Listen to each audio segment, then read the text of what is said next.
हम तमाम सारे लोगों ने, खासतौर से सनातनी हिंदुओं ने यह मान लिया है कि हम कुछ नहीं करेंगे, हमारी कोई भूमिका नहीं है, सब कुछ सरकार करेगी। यह एक ऐसा सिम्टम है जो यह बताता है कि जो समाज लालची, जैसे ही समाज में लालच का भाव पैदा होता है, परिवार में पैदा होता है या व्यक्ति विशेष में, इंडिविजुअल में जब पैदा होता है, वो लालच आपको कायर बनाता है। और कायर आदमी कभी लड़ने की नहीं, समझौते के रास्ते ढूंढता है। और हमारी और आपकी कायरता ने, खामोशी ने, चुप्पी ने, किन्हीं कारणों से, कारण कुछ भी हो सकता है, हम एकमात्र दुनिया के ऐसे राष्ट्र हैं कि हमने कायरता के चलते स्टेट यानी राज्य को, यानी सत्ता को, हमारी मान्यताओं, परंपराओं, सरोकारों और आस्थाओं में हस्तक्षेप करने का खुला न्योता दिया। इसलिए देश के चलाने में अलग अलग सरकारें आती रही, चली गई। आज भी एक सरकार है, वो अपना काम कर रही है, वो भी संविधान से चला रही है, लेकिन राष्ट्र को समाज चलाता है। इसलिए पूरे 95 करोड़ सनातनी हिंदुओं का एक ही मंत्र है,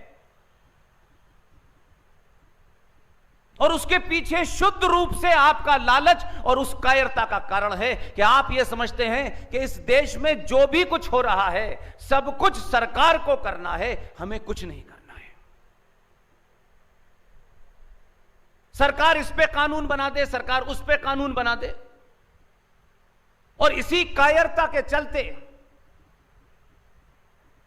स्टेट का एक इंस्टीट्यूशन, यानी सरकार का एक इंस्टीट्यूशन, उसने खुल्लम खुल्ला यह भी तय कर दिया कि हिंदुत्व कौन है, हिंदुत्व की परिभाषा क्या है। हम सब मुंह बंद करके देखते रहे। हजारों साल की परंपरा के बाद मां शबरीमाला का जो मंदिर है, उसमें एक परंपरा निर्धारित हुई,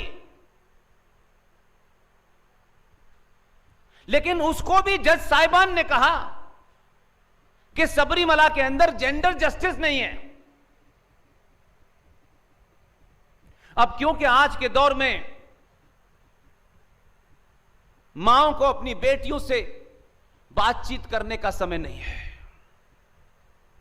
पिताजी को एक गाड़ी से 4 गाड़ी करनी है, 4 कमरे के मकान को उनको राजमहल बनाना है, सब बिजी हैं। परिवार के अंदर कोई संवाद किसी चीज पे होता ही नहीं है। इसलिए आपकी जनरेशन, आपके बच्चे, आपके शत्रु का नैरेटिव, उसका नारा आपके घर में लगाते हैं और आप रोक नहीं पाते। इसलिए सबरीमला के ऊपर जब यह फैसला आया, इस देश में सामूहिक तौर पर केरल के उन मंत्रियों के मंत्री, पंडितों ने उसका विरोध किया, लेकिन किसी ने सुना नहीं, पूरे देश में चुप्पी थी। और ये 2022 का भारत है, जब संचार क्रांति है। किसी ने यह सवाल नहीं पूछा कि भाई उस केरला के उस इलाके में सिर्फ सबरीमला का मंदिर नहीं है, ऐसे 6 मंदिर हैं, और 6 मंदिर शुद्ध रूप से साइंटिफिक हैं। मैं आज के किसी नए मंदिर की बात नहीं कर रहा। भारत में जितने भी मंदिर रहे हैं, चाहे उज्जैन से लेके कामाख्या, हर मंदिर के पीछे एक साइंस है। लेकिन जिन लोगों को यह काम करना चाहिए था, उन्होंने साइंस नहीं बताई। उन्होंने कहा बस हाथ जोड़ लो इसके, इसी से सारे दुख दूर हो जाएंगे। इसलिए सबरीमला के अंदर जो 6 मंदिर हैं, हमारे यहां कुंडली जागृत करने के लिए अलग अलग मंत्रों का उद्घोष होता है। उसमें से एक मंदिर सबरीमला था।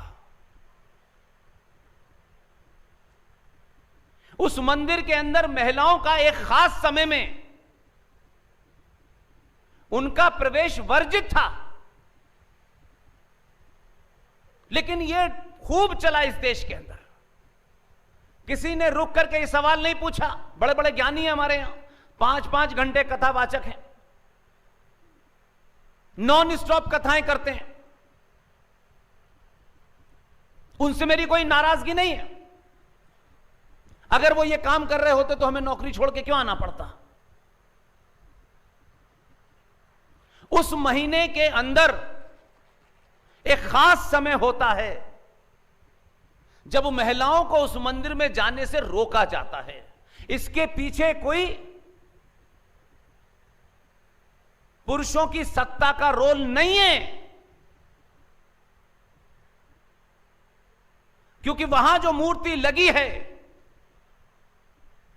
उस मूर्ति से जो रेज निकलती हैं, वो हमारी मां और बहनों को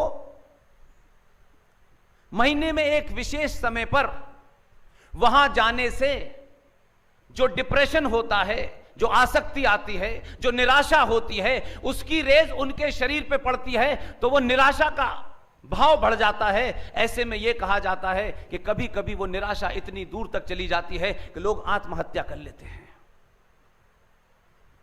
उस साइंटिफिक कारण से कुछ दिन के लिए रोका जाता है, लेकिन इतनी डिबेट चली, किसी ने नहीं कहा कि केरल के उसी में 5 मंदिर ऐसे हैं जहां पुरुषों को भी किसी समय रोका जाता है, लेकिन चला हमारे यहां। इसलिए कि आपकी चुप्पी,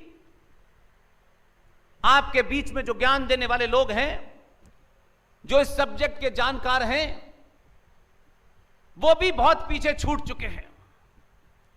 कथा में 4 करोड़ मिलेंगे, 2 करोड़ मिलेंगे, कितना चंदा आएगा, इसके अलावा कोई भाव ही नहीं है। इसलिए किसी ने विरोध नहीं किया इस बात का कि जज साहिबान काला कोट पहनने से हिंदुत्व की परिभाषा का ज्ञान आपको नहीं है। अगर हिंदुत्व की परिभाषा ढूंढनी है और हिंदुत्व में किसी किस्म का कोई अमेंडमेंट करना है तो मेरा शंकराचार्य करेगा, कोई और नहीं करेगा।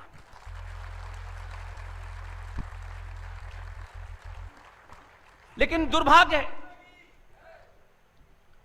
यह दुर्भाग्य है कि हम दुनिया को चाहे किसी को कितना भी बुरा कह लें, उनके बारे में कोई सवाल खड़ा कर लें और अपने मन को खुश कर लें, लेकिन आप अपने अपने दिलों पे हाथ रखिए, अपने आप से पूछिए कि जब हमारे शंकराचार्य को एक विदेशी महिला के इशारे पर तमिलनाडु की मुख्यमंत्री ने रात के 2 बजे बलात्कार के केस में उसको पकड़ा था, तो हम सड़कों पे निकले थे कि नहीं निकले थे? पूरे देश में सन्नाटा था। एक एजेंडे के तहत यह काम किया गया। 2 लोग सड़कों पे नहीं निकले, लेकिन आईपीएल मैच देखने के लिए पूरा भारत रात भर जग सकता है। उनकी मृत्यु हो गई, आज तक पूछा नहीं। यह हमारे समाज सनातनियों में आई हुई कमजोरी का नतीजा है। आप अपनी कमजोरियों को किसी को गाली दे करके, किसी को बुरा भला करके आप उन्हें साफ नहीं कर सकते। आज भी शंकराचार्यों का केस कोर्ट में चल रहा है। इससे पता चलता है कि हम आज भी एक राष्ट्र के रूप में कितने लालची, डरपोक, कायर हो चुके हैं। लिहाजा मैं मानता हूं कि आप दुनिया में एकमात्र ऐसे देश हैं, एक ऐसा समाज है जो इस देश में आप मेजॉरिटी में हैं। आप जैसा भी संविधान है उससे बहुत सारी चीजों से आपका कोई डिफरेंस हो सकता है, कोई आपत्ति हो सकती है, उसके बावजूद भी इस संविधान को आप मानते हैं।